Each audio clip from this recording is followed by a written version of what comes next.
जी अस्सलाम वालेकुम। अगर आप एक नॉन रेजिडेंट पाकिस्तानी है जिसके पास पीओसी है, नाइकोप है या सीएनआईसी है, तो आपको अपने फॉरेन करेंसी अकाउंट पे या पाकिस्तान रुपी अकाउंट पे अगर प्रॉफिट मिल रहा है तो उस पर टैक्स की परसेंटेज 0% होगी। अगर आप एक कंडीशन से फुलफिल कर लें अपने अकाउंट के अंदर और उसमें जो ट्रांजेक्शन है उस कंडीशन के मुताबिक अगर आप कर रहे होंगे तो आपके ऊपर कोई भी टैक्स अप्लाई नहीं होगा। लेकिन इस टैक्स एग्जेम्पशन को क्लेम करने के लिए आपको बैंक को खुद से बताना पड़ेगा कि आप इस कैटेगरी में फॉल कर रहे हैं और आपकी कंडीशन मीट हो रही है, तो बैंक पहले वेरीफाई करेगा आपके अकाउंट ट्रांजेक्शंस। उसके बाद आपके अकाउंट के ऊपर 0% टैक्स वो टैग कर देगा। इससे पहले हम लोग ये देख लेते हैं कि एक एनआरपी की डेफिनेशन क्या होती है, क्योंकि ये जो एग्जामेशन है वो सिर्फ एक इंडिविजुअल तक लिमिटेड नहीं है, एक कंपनी और एक पार्टनरशिप फर्म को भी ये एग्जामेशन अवेलेबल है। अब एक non resident company, non resident AOP या नॉन रेजिडेंट इंडिविजुअल क्या होता है, सेक्शन 81 है resident and non resident person का। इसके पॉइंट नंबर 2 में मेंशन है, a person shall be a non-resident person for a tax year if the person is a non-resident person for that year. Simple सी definition है कि वो tax में ये कह रहा है कि अगर कोई एक बंदा रेजिडेंट नहीं है तो वो नॉन रेजिडेंट कहलाएगा। अब पर्सन की डेफिनेशन में तीन लोग शामिल हैं, इंडिविजुअल, कंपनी एंड एओपी। अब individual, company and AOP resident कब होंगे वो हम देख लेते हैं। अगर कोई भी इस कैटेगरी में फॉल नहीं करा, दैट मींस वो रेजिडेंट नहीं है, तो वो नॉन रेजिडेंट का स्टेटस उसके ऊपर अप्लाई हो जाएगा। इंडिविजुअल का प्रेजेंट होता है अगर वो पाकिस्तान में 183 डेज या उससे ज्यादा प्रेजेंट हो। और सेकंड कैटेगरी में अगर गवर्नमेंट एम्प्लॉय या प्रोविंशियल या फेडरल गवर्नमेंट एम्प्लॉय हो, पाकिस्तान से बाहर उसकी पोस्टिंग हुई हुई है। थर्ड कंडीशन में आप पाकिस्तानी सिटीजन हैं लेकिन आप पाकिस्तान में 183 डेज से ज्यादा मौजूद नहीं थे। तो इसके अलावा एक और चीज चेक की जा सकती है कि आप पाकिस्तान के अलावा किसी और मुल्क में भी 182 डेज से ज्यादा मौजूद नहीं थे, तो फिर आप रेजिडेंट इंडिविजुअल कहलाएंगे, being a citizen of Pakistan. ये तीनों कंडीशंस मीट होना जरूरी नहीं है, कोई एक कंडीशन में मीट हो रही होगी तो you will be considered resident individual. Secondly, partnership firm तब रेजिडेंट एओपी कहलाएगी जब उसकी कंट्रोल और मैनेजमेंट 100% या उससे कम परसेंटेज की पाकिस्तान में मौजूद हो। मतलब ऐसा ना हो कि सारी ओनरशिप या सारी कंट्रोल पाकिस्तान से बाहर है, यहाँ सिर्फ रेवेन्यू जनरेट हो, तो वो रेजिडेंट नहीं कहलाएंगे, वो नॉन रेजिडेंट कहलाएंगे। मिनिमम एक पार्टनर भी पाकिस्तान में अगर हो तो वो रेजिडेंट एओपी कहलाएगी।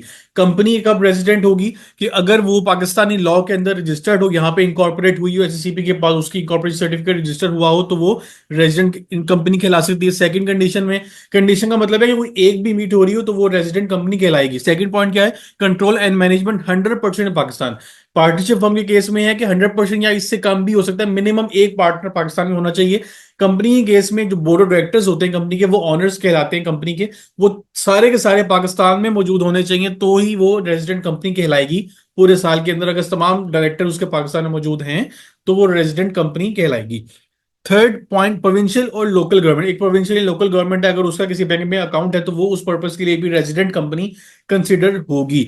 अब पाकिस्तान में करंटली जो रेट एप्लीकेबल है टैक्स के फॉर प्रॉफिट पेमेंट्स, वो फाइलर और लेट फाइलर के लिए 15% है, जो कि आपका बैंक विद होल्ड करता है आपको पेमेंट करते हुए।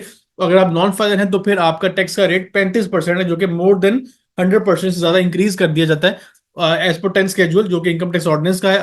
इसके बाद हम ये देखते हैं कि आप अपनी टैक्स एग्जेम्पशन कैसे क्लेम कर सकते हैं ऑन योर प्रॉफिट पेमेंट्स, अगर आप एक नॉन रेजिडेंट इंडिविजुअल हैं, नॉन रेजिडेंट कंपनी है, नॉन रेजिडेंट पार्टनरशिप फर्म है। सबसे पहले, अगर आपका एक फॉरेन करेंसी अकाउंट है और उसके अंदर ये वाली कंडीशन मीट हो रही है, इसको मैं भी आपके सामने विजिबल करने लगा हूं, हेल्ड विद अथोराइज्ड बैंक इन पाकिस्तान। अगर आपका फॉरेन करेंसी अकाउंट है और वो आप पाकिस्तान में किसी बैंक के साथ मेंटेन कर रहे हैं तो फिर आपके ऊपर कोई टैक्स अप्लाई नहीं होगा। अगर आप एक इंडिविजुअल हैं, एक कंपनी है या एक एओपी है जो कि नॉन रेजिडेंट पर्सन की डेफिनेशन को फुलफिल कर रहा है। सेकंड जो क्राइटेरिया है पाकिस्तान रुपी अकाउंट का, उसमें एग्जाम्पशन आपको कब मिलेगी, उसके लिए आपके जितने भी अकाउंट में डिपॉजिट हो वो फॉरेन रेमिटेंस के थ्रू हो। ओनली ओनली का मतलब है कि इसके अलावा लोकल कैश डिपॉजिट या लोकल फंड ट्रांसफर कोई ना हो, सिर्फ उस अकाउंट में पैसे पाकिस्तान के बाहर से आ रहे हो एज अ फॉरेन रेमिटेंस, और तब जाके आप उसको एग्जाम्पशन को क्लेम कर सकते हैं। अगर आपके उस अकाउंट में, पाकिस्तान रुपये अकाउंट में लोकल कैश डिपॉजिट भी हुआ या लोकल फंड ट्रांसफर हुआ तो उस पर आपको एग्जाम्पशन नहीं मिलेगी।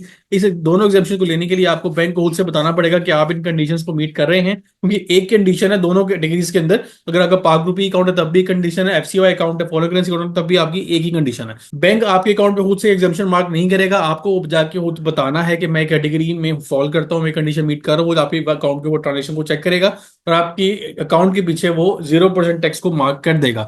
ये वाली जो पीकेआर अकाउंट वाली एग्जाम्पशन है, ये सिर्फ एक इंडिविजुअल को अवेलेबल है जो कि एक एनआरपी कैटेगरी में फॉल करता है, जिसके बाद पीओसी है, नाइकोप या सीएनआईसी है। लेकिन फॉरेन करेंसी वाले जो एग्जाम्पशन है वो इंडिविजुअल, यूरोपियन कंपनी, तीनों कैटेगरीज के जो टैक्स पेयर्स हैं उनको अवेलेबल है।